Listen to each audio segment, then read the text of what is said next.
This episode is brought to you by Nespresso. Introducing Virtuo Up, the latest in a long line of innovation from Nespresso. It's innovation you can touch, sense, and taste in every single cup. With a 3-second start, easy open lever, and dedicated brew over ice button, it's even easier to enjoy your coffee your way. Sip for yourself. Shop Virtuo Up exclusively at Nespresso.com. And Doug. There's nowhere I wouldn't go to help someone customize and save on car insurance with Liberty Mutual, even if it means sitting front row at a comedy show. Hey everyone, check out this guy and his bird. What is this, your first date? Oh, no. We help people customize and save on car insurance with Liberty Mutual together. We're married. Me to a human, him to a bird. Yeah, the bird looks out of your league anyways. Only pay for what you need at libertymutual.com. Liberty, liberty, liberty, liberty.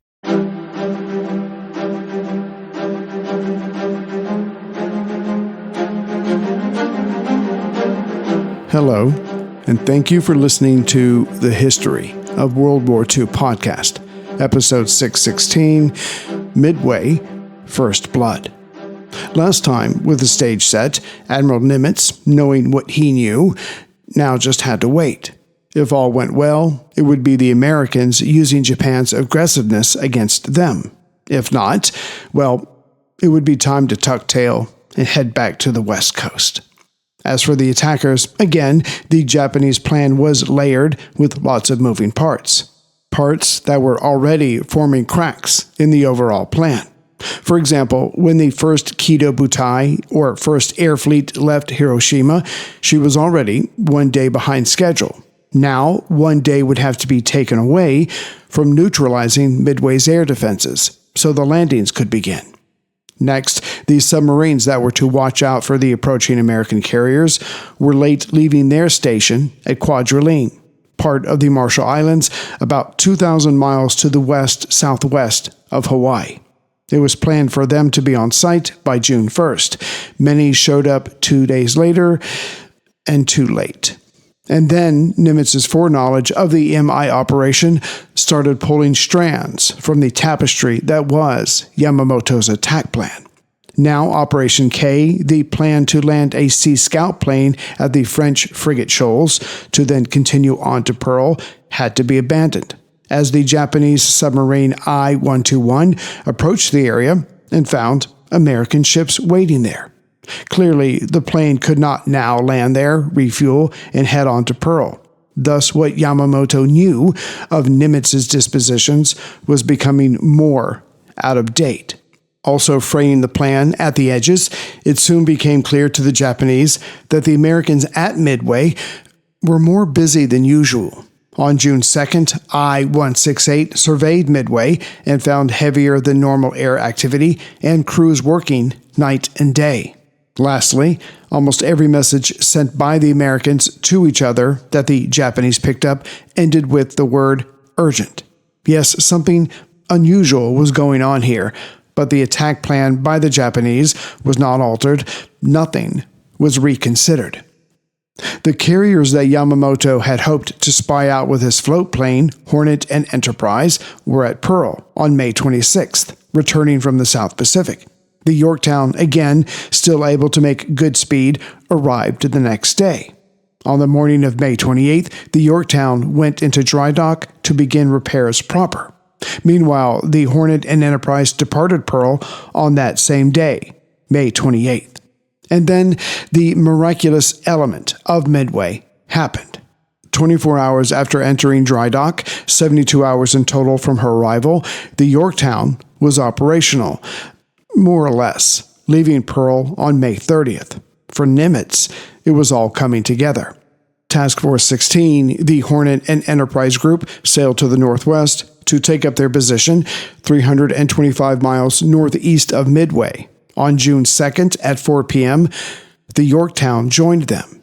As such, Admiral Fletcher assumed command, and under him now were 3 carriers, 8 cruisers, and 15 destroyers. When the sun rose on June 3rd, Yorktown launched 20 Dauntlesses to seek out the enemy. And again, taking an aggressive stance that same day, Fletcher moved his task force 175 miles west of Point Luck as he believed the attack would commence this day. Meanwhile, the leading elements of the Kido Butai approached Midway from the north, but coming through, they had suffered days of bad weather. It was at this point that Japanese missteps met the preparations of the Americans. The air attack on Midway was supposed to be the first inkling that they, the Japanese, were even in the area.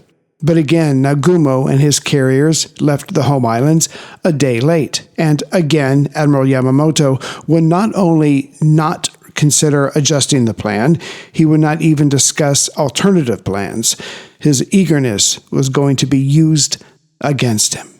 So first on the scene was Vice Admiral Kondo's invasion force. Thus, on June 3rd at 8:43 a.m., PBYs from Midway spotted its leading minesweeping group. Not an hour later, another PBY spotted the transport group about 700 miles west of Midway. At first, the Americans thought this was the main body, but later reports dispelled this. So it was decided to go after the easier target that was the transport group. But even before these sightings, the Japanese might have guessed that the enemy was either aware that something was up, or at least consider the possibility that the American carriers were not at Pearl. On this same day, June 3rd, the radio interception team aboard the battleship Yamato, one of the two largest battleships ever built, picked up the call sign for an American carrier near Midway. As Nagumo's ships were even closer to Midway, he should have picked this up as well, but did not. However, the combined fleet staff on the Yamato decided not to inform Nagumo of this. Just as the Japanese had been lucky approaching Pearl, the Americans were lucky with their presence not becoming known. With the Japanese vessel spotted, 9 B-17s from the 431st Bombardment Squadron took off from Midway at 12:30.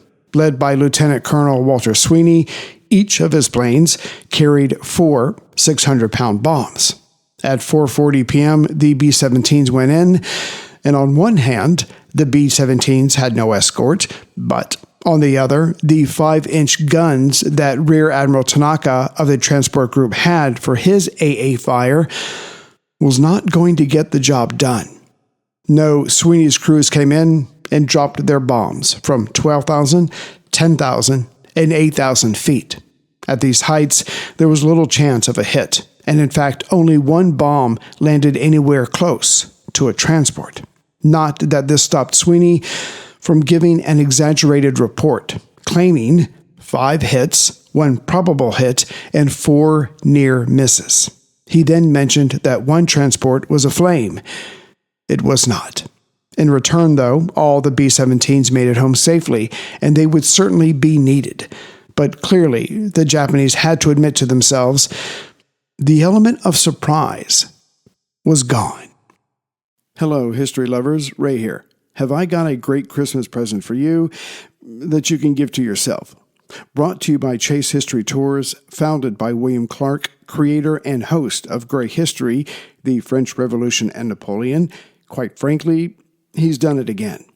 How would you like to traipse through France, Germany, and Austria from 28 November to 7 December of 2026 with like-minded, enthusiastic history lovers who are looking for more than a standard holiday? And as there is a cap of 16 guests, you'll love the intimacy of the discussions of this small group tour. The Christmas Markets and History Tour is a 10-day small group journey through France, Germany, and Austria. The itinerary combines major historic sites, festive traditions, and beautiful winter destinations. Overnight stays include Strasbourg, Nuremberg, and Munich, plus day trips to Alsace, Rothenburg on der Tauber, Regensburg, and Salzburg. You are going to have a blast exploring Christmas markets, regional traditions, and gorgeous towns and cities. And on selected evenings, guests are joined in the Christmas markets by local historians for informal conversations about regional history. There will also be guided tours during the day at key historic sites. Listeners can reserve their place now with a fully refundable deposit before 15 April 2026 and save 10%. Head to chasehistorytours.com to see the full itinerary and reserve your place. Again, listeners can reserve their place with a fully refundable deposit before 15 April 2026 and save 10% with the early bird rate. Make this a Christmas and trip you'll not soon forget. The Americans would hit the transport group again, but this time with a bit of sleight of hand. At 1:30 a.m., now June 4th, 4 radar-equipped PBYs were going to launch a torpedo attack. The PBYs took off, one had to turn due to bad weather, but the remaining 3 zeroed in and launched their torpedoes. The first 2 missed, and perhaps seeing how it was not to be done, the third struck true. The tanker Akebono was hit. 23 crewmen were killed, but the tanker was able to stay in formation. It was time. Getting into position a bit late, Admiral Nagumo launched 108 aircraft at Midway at 4:30 a.m., June 4th. In the formation were 18 carrier bombers from Agaki and Kaga, and 18 carrier planes from Soryu and Hiru. Further, each carrier also sent up 9 fighters for protection. But knowing what he knew coming from Admiral Nimitz, Captain Cyril Simmerd, U.S. Navy, commander of the Midway garrison, launched his cap at 3:50 a.m. The early worm, hopefully, was avoiding being eaten by the Japanese bird. 45 minutes later, Simmerd launched his 22 PBYs to begin scouring the skies. The B-17s on Midway would soon launch, as covered, and they would again target the transport group. Still, the pilots were told, be ready to turn north if the enemy carriers were found. As for the rest of Midway's aircraft, they were fueled, armed, and ready to go, just as soon as contact was made. But for all of the Americans' advantages, first blood would go to the Japanese. For all of the various planes in the area that early morning, when the Marines launched 6 Wildcats and 18 F-2A Buffaloes, they met up with Zeros at 6:20 a.m., 30 miles from Midway. This was the Americans' first proper defense of Midway. However, the Zeros simply outclassed the Buffaloes, who were about to pay the price. Back in 1939, the Buffalo F-2A beat out the Grumman F-3F Wildcat for a government contract. Still, by 1941, the Buffaloes were obsolete, especially against the better-designed Japanese fighters. Thus, the following results will come as no surprise. During the resulting dogfight, 13 Buffaloes and 2 Wildcats were shot down. The Japanese probably lost at least 1 Zero, but most of the returning Marine pilots, except 2 of the Americans, now had a damaged aircraft. These victorious Japanese pilots continued on and went on to specific targets against Eastern and Sand Island. Those targets were support facilities. Aircraft maintenance demands crews and machines to keep them operational. The Japanese were hoping to flush out the Wildcats by making sure none of them could be serviced here. But at least with foreknowledge, no American aircraft were caught on the ground. This would not be a repeat of Pearl Harbor. Further, the Defender's AA guns were primed, and again, as many as could be transferred in the time allowed was. When Hiro's Lieutenant Tomonaga radioed back to Nagumo after leading this raid, his message was clear. There is need for a second attack wave. What he didn't say, in case the Americans were listening, was 1, that few of their targets had been hit, and 2, the cost had been high. Now, there were 11 fewer aircraft returning to the carriers, 8 carrier attack planes, 2 fighters, and 1 carrier bomber. Also, 14 additional aircraft were damaged to the point of being out of this fight, and another 29 planes were damaged, needing repairs, but they should be able to fly soon. But it was Hiro's carrier attack plane squadron that suffered the most losses. After tangling with those AA batteries, only 8 operational aircraft did the Hiro have. This would have consequences later. The wind that day benefited the Japanese. As the breeze was to the southeast, this forced the Americans to turn that way, i.e. from Midway to launch, which increased the distance their planes would have to cover. For the Japanese, it was the opposite. They could keep approaching Midway while launching aircraft, thus shortening their return trip. Such are the vagaries of war.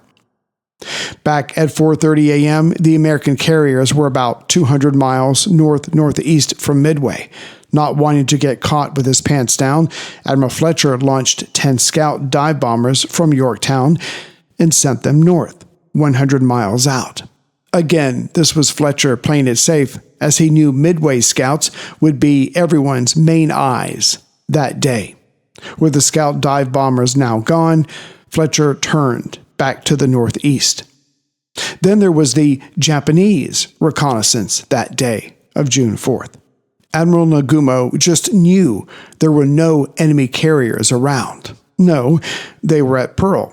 Now, he couldn't prove this, as Operation K had been thwarted, but what would they be doing so close to Midway? It made no sense. So only 7 scout planes were sent up by the attackers, and as they would be flying 300 miles out, there would be serious gaps in the area they covered, and the Americans were only 215 miles east of Nagumo. But if they were in one of those gaps, it was a concern of Fletcher's to be spotted first by Nagumo. America's attack plan was based on the enemy not knowing they were there, at least not yet.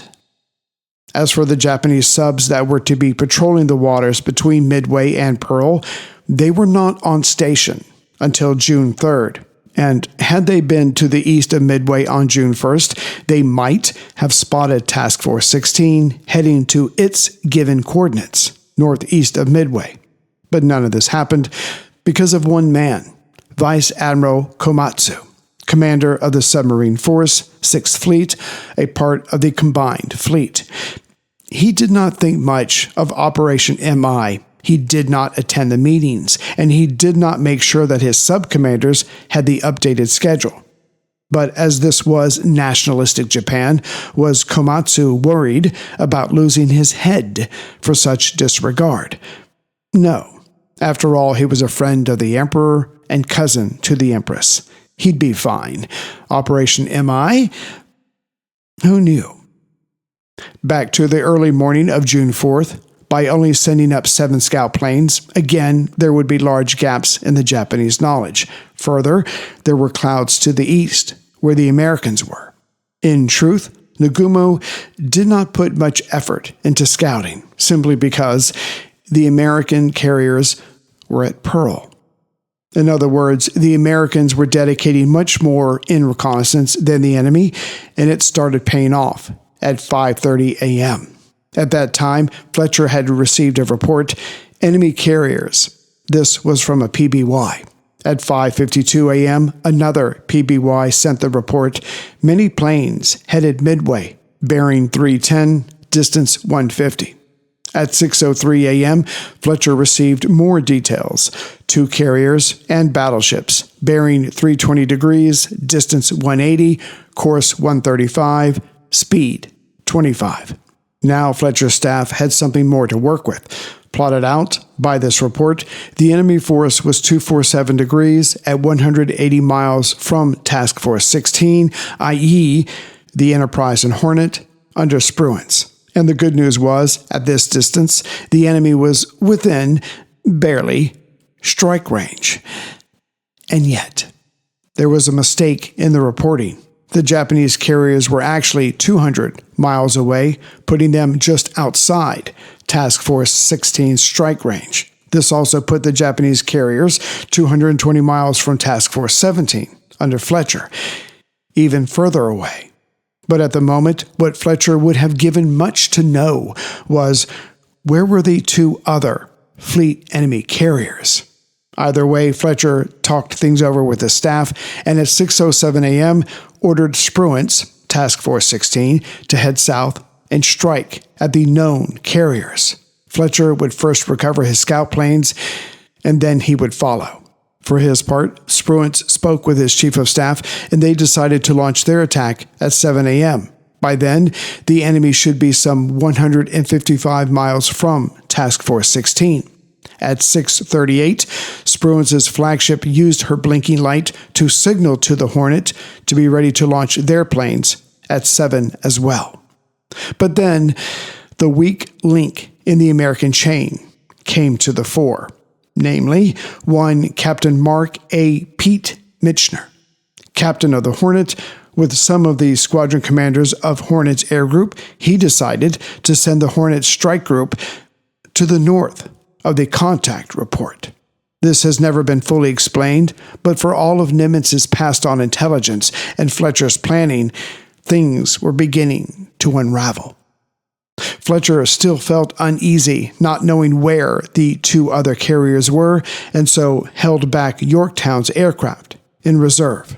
And at 6:30, with his 10 scout planes recovered, Fletcher had the Yorktown head to the southwest at high speed to catch up to Spruance. Nobody wants to get catfished by dating profiles or big wireless carriers with hidden fees. Your one true match? Visible Wireless. It's one-line wireless with unlimited data and hotspot for just $25 a month, taxes and fees included. Now that's a green flag. And it's fully digital, so you can switch as fast as you swipe. Tap the banner to learn more. Terms apply. See visible.com for plan features and network management details. At 7 a.m., as ordered, Task Force 16 started launching its aircraft. The Hornet's planes were in the air by 7:42, and at 7:55, they headed out. Formed up, the fighters flew at 21,000 feet, the dive bombers at 19,000 feet, with the torpedo planes at 1,500 feet. However, the launchings from the Enterprise was not as efficient. At 7:45, the Hornet was done by 7:42. The Enterprise's second deck load had yet to take off. Getting impatient, Spruance ordered Lieutenant Commander C. Wade McCluskey and his dive bombers to not wait and make for the target. When the Enterprise's fighters were aloft, they caught up to and escorted Hornet's torpedo bomber squadron. This was Spruance taking a gamble. A coordinated assault with fighters, bombers, and torpedo bombers was thought to be best, but the launching was taking too damn long. Besides, Spruance was hoping he could make this work for himself. If his planes attacked Nagumo in a series, he, Nagumo, would not have time to launch follow-up attacks on Midway or the American task forces. And besides, if he got really lucky, perhaps Nagumo's flight decks would be awash with aircraft full of fuel when they attacked. Up in the air, heading for the two Japanese carriers, were 20 fighters, 67 dive bombers, and 29 torpedo planes. But now, a second plank of the American attack plan was weakening. The cohesion was not what it should have been. Specifically, instead of two air groups basically flying together to hit the target at the same time, the Americans were in three groups. The largest group from Hornet was in the lead. VF-6, McCluskey's group from the Enterprise, was behind them. Enterprise's dive bombers and torpedo aircraft were in separate groups themselves, and each of the three groups were approaching the targets from different directions. The question was, would this very incoherent attack benefit the Americans or the Japanese? Greetings, everyone, from Central Virginia. So I'm very excited that, one, we're getting started here with Midway proper, and two, the next episode that you hear, unless something very weird happens, will be the guys from the Warrior Next Door podcast. So I'm looking forward to at least one of them being on the show. Anyway, so I'd like to thank for their donation, Professional School Photography. So thank you very much for listening. Thank you for donating. It really does mean a lot around here. And so I wish you all the best with your business because, that's what we're all trying to do, right? So I will see you soon with the next episode. We'll get through Midway. We'll have the interview with the two gentlemen, and we'll see how the war in the Pacific shakes out after the Battle of the Coral Sea and after Midway. Take care, everyone.